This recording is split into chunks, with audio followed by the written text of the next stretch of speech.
السلام علیکم ناظرین، آپ سب سے گزارش ہے جو لوگ میرے چینل پر نئے ہیں وہ لوگ میرے چینل فینٹیسی ورلڈ کو سبسکرائب کر لیں۔ آج میں آپ کے سامنے ایک خوبصورت حدیث کا آغاز کرنے جا رہی ہوں۔ میرے ٹاپک کا عنوان ہے رشک کے قابل لوگ۔ بسم اللہ الرحمن الرحیم۔ حضرت ابن عمر رضی اللہ عنہ سے روایت ہے کہ دو شخصوں کے علاوہ کسی پر رشک جائز نہیں ہے۔ ایک وہ شخص جسے اللہ نے قرآن کا علم دیا ہو اور وہ رات دن قرآن کی تعلیم میں لگا رہتا ہے، اور دوسرا وہ شخص جسے اللہ نے مال دیا ہے اور وہ رات اور دن اسے اللہ کی راہ میں خرچ کرتا ہے۔ یہ حدیث بخاری اور ترمذی نے روایت کی ہے۔ اس حدیث میں دو قسم کے انسانوں پر حسد کرنے کو جائز قرار دیا ہے، حالانکہ فی الاصل اسلام میں حسد جائز نہیں ہے۔ فرمان نبوی صلی اللہ علیہ وسلم ہے لا تحاسدوا، حسد نہ کرو، اور دوسری حدیث میں فرمایا حسد نیکیوں کو ایسے کھا جاتا ہے جیسے گھن لکڑی کو۔ یہاں اجتماعی صورتحال ہے تاکہ لوگوں کو نیکی پر ابھارا جا سکے۔ حسد اور رشک میں فرق۔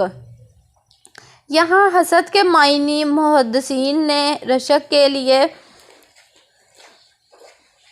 ہے۔ حسد اور رشک میں تعریف کے لحاظ سے بنیادی فرق ہے، کیونکہ حسد کی تعریف یہ ہے کہ کسی کی خوشحالی اور عزت اس کی بجائے مجھے مل جائے اور میں اس سے بہرہ مند ہوتا، یا کم از کم اس سے دونوں چھن جاتے اور وہ اس سے محروم ہو جاتا، حسد کہلاتا ہے۔ جبکہ کسی کی خوشحالی اور عزت پر خوش ہونا اور تمنا کرنا کہ اس شخص کی خوشحالی اور عزت میں اضافہ ہو اور مجھے بھی یہ خوشحالی اور عزت مل جائے، یہ رشک کہلاتا ہے۔ اس کا مقصد لوگوں کو نیکی پر ابھارنا ہے تاکہ معاشرے میں نیکی کی مسابقت رواج پا سکے اور معاشرہ اچھائی کا مظہر بن جائے۔ حدیث میں دو طرح کے انسانوں پر رشک کرنا جائز قرار دیا ہے۔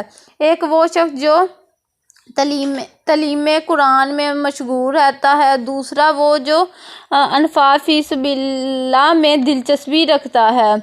مشغولیت قرآن، اس میں 10 ذیل چیزیں شامل ہیں: تلاوت قرآن پہلا، دوسرا تدریس قرآن پہلا۔ تلاوت قرآن، اس کی تفضیل 10 ذیل ہے۔ تلاوت کی فضیلت۔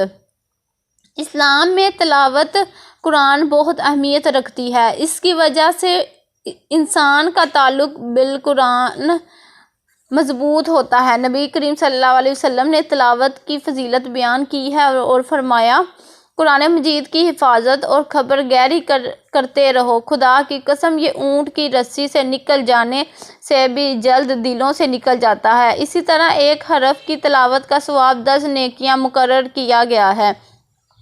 اس کے علاوہ جو اٹک کر پڑھتا ہے اسے دوہرے اجر کا مستحق قرار دیا گیا ہے۔ حفظ قرآن کا اجر۔ اسی لیے حدیث میں قرآن مجید کے حافظ کا بہت بڑا مقام متعین کیا گیا ہے۔ ارشاد نبوی صلی اللہ علیہ وسلم ہے جس شخص نے قرآن حفظ کیا اور اس پر عمل کیا، اس کے والدین کو قیامت کے روز ایک ایسا تاج پہنایا جائے گا جس کی روشنی سورج کی روشنی سے زیادہ تیز ہوگی۔ اسے ابو داؤد نے روایت کیا۔ نمازوں میں تلاوت قرآن کی فضیلت۔ نماز میں قرآن مجید کی تلاوت کی بہت اہمیت ہے۔ جو بندہ قرآن کی تلاوت نماز میں کرتا ہے تو اس کا اجر بڑھا دیا جاتا ہے اور 2 گنا ہو جاتا ہے، ایک نماز کا اور دوسرا تلاوت قرآن کا۔ تسکین و شفاعت۔ تلاوت قرآن کرنے والے پر اللہ کی طرف سے تسکین نازل ہوتی ہے۔ حدیث میں آتا ہے ایک شخص نے سورۃ کہف پڑھی تو اس کے گھر میں بندھا ہوا جانور کودنے لگا۔ جب اس نے نظر اٹھائی تو دیکھا ایک بدلی ہے جو اس پر گری ہے۔ اس نے اس جانور کو ڈھانپ لیا ہے۔ پھر اس نے اس کا ذکر نبی کریم صلی اللہ علیہ وسلم سے کیا تو آپ صلی اللہ علیہ وسلم نے فرمایا، اے فلاں پڑھی جا، بے شک تلاوت قرآن کے وقت تسکین نازل ہوتی ہے۔ اسی طرح قرآن اپنے تلاوت کرنے والوں کو روز قیامت شفاعت کرے گا۔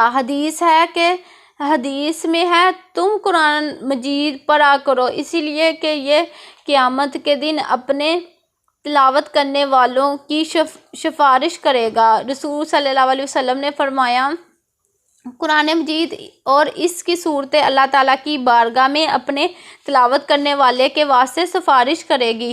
تدبر قرآن کی فضیلت۔ قرآن مجید کی تلاوت کے ساتھ اس پر غور و خوض کرنا بھی ضروری ہے۔ ارشاد نبوی صلی اللہ علیہ وسلم ہے، افلا یتدبرون القرآن، یہ سورۃ النساء میں ہے، بھلا یہ قرآن میں غور کیوں نہیں کرتے؟ تدبر کے بے شمار فوائد ہیں۔ اس سے قرآن کے اسرار و رموز انسان پر کھلتے ہیں اور بہت سے پہلو اس پر واضح ہوتے ہیں۔ تفاسیر میں فرق تدبر کی وجہ سے ہے۔ اسی طرح قرآن مجید کی حکمتیں بیان کرنا بھی بہت ضروری ہے تاکہ عظمت و حکمت قرآن لوگوں کے دلوں میں بیٹھ جائے اور وہ اپنے تمام مسائل کا حل قرآن میں تلاش کریں۔ تدریس قرآن۔ تلاوت قرآن کے فوائد ذاتی یا انفرادی ہے، اسی لیے کہ اس کے اثرات ایک شخص تک محدود ہوتے ہیں، جبکہ تدریس قرآن کا مطلب لوگوں کو قرآن کی تعلیم دینا ہے، جس کے بارے میں نبی صلی اللہ علیہ وسلم نے فرمایا، خیرکم من تعلم القرآن وعلمہ، تم میں سے بہتر وہ شخص ہے جو قرآن سیکھے اور اسے دوسروں کو سکھائے۔ اس کے 10 ذیل فوائد ہیں۔ اشاعت قرآن۔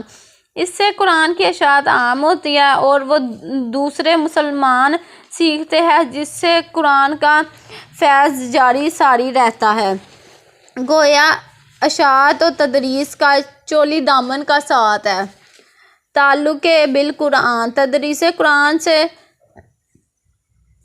لوگوں کا تعلق قرآن مجید کے ساتھ جڑتا ہے، جس سے مسلمان اللہ کے دین کے قریب ہوتے جاتے ہیں اور ان کا تعلق قرآن سے مضبوط ہوتا جاتا ہے۔ اس کے بے شمار فوائد ہیں۔ تفضیل قرآن۔ تدریس قرآن ناظرہ قرآن پڑھانے تک محدود نہیں ہے، بلکہ اس میں ترجمہ، تفسیر اور دیگر علوم قرآنی کی تعلیم بھی شامل ہے۔ اسی طرح مسلمانوں کو قرآن کو سمجھنے کا موقع ملتا ہے۔ مسائل کا حل۔ ہر دور میں نئے مسائل پیدا ہوتے ہیں جو قرآن کی مدد سے حل کیے جا سکتے ہیں۔ اسی طرح تدریس قرآن میں مسائل امت کا حل بھی شامل ہے۔ ثواب۔ قرآن مجید کے ایک حرف کی تلاوت پر 10 نیکیوں اور رمضان میں 700 نیکیوں تک کا ثواب ملتا ہے، جو آخرت میں بخشش کا ذریعہ ہوگا۔ حدیث شریف میں ہے کہ نبی صلی اللہ علیہ وسلم نے فرمایا، جو شخص قرآن مجید کا ایک حرف تلاوت کرے گا اسے 10 نیکیوں کا ثواب ملے گا۔ یہ نہیں کہتا کہ الف لام میم ایک حرف ہے، بلکہ الف ایک حرف ہے، لام ایک حرف ہے اور میم ایک حرف ہے۔ تلفظ کی درستگی۔ قرآن مسلسل پڑھنے سے تلفظ قرآن صحیح رہتا ہے، ورنہ قرآن کے الفاظ کی ادائیگی درست نہیں ہوتی۔ غلط تلاوت بعض اوقات کفر کا باعث ہوتی ہے۔ انفاق فی سبیل اللہ۔ اس حدیث کا دوسرا حصہ انفاق فی سبیل اللہ کے بارے میں ہے کہ جس کو اللہ تعالیٰ نے مال دیا ہے اور اللہ کی راہ میں خرچ کرتا ہے تو یہ بھی بہت نیک عمل ہے۔ ارشاد نبوی صلی اللہ علیہ وسلم ہے، اور جو مال ہم نے ان کو دیا ہے اس میں سے پوشیدہ اور ظاہر خرچ کرتے ہیں۔ انسان کو فطری طور پر مال سے محبت ہے، اسی لیے وہ اس کو خرچ کرنے پر جلدی آمادہ نہیں ہوتا۔ اسی لیے اللہ تعالیٰ نے راہ حق میں مال خرچ کرنے والے کی فضیلت بیان کی ہے۔ انفاق فی سبیل اللہ کے فوائد۔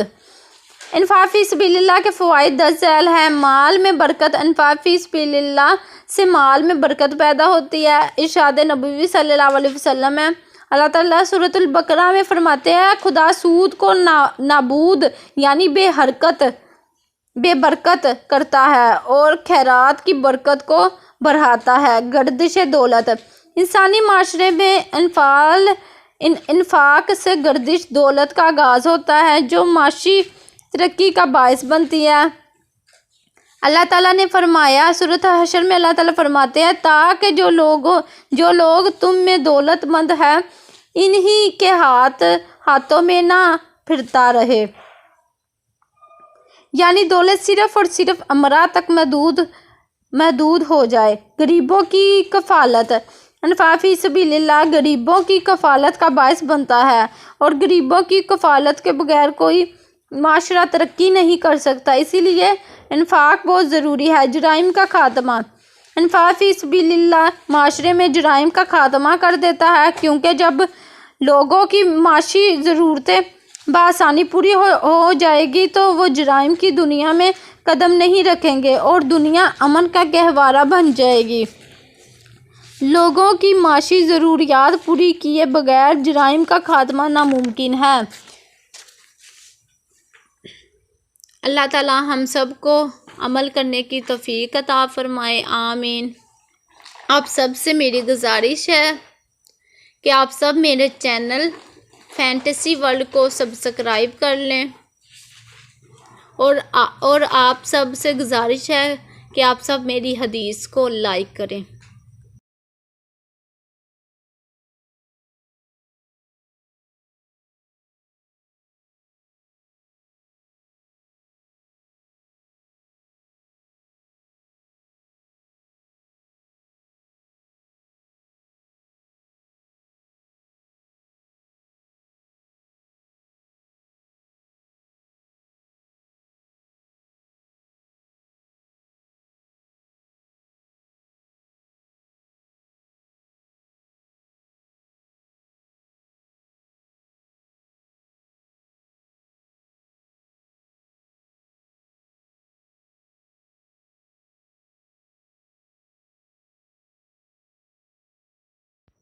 السلام علیکم ناظرین، آپ سب سے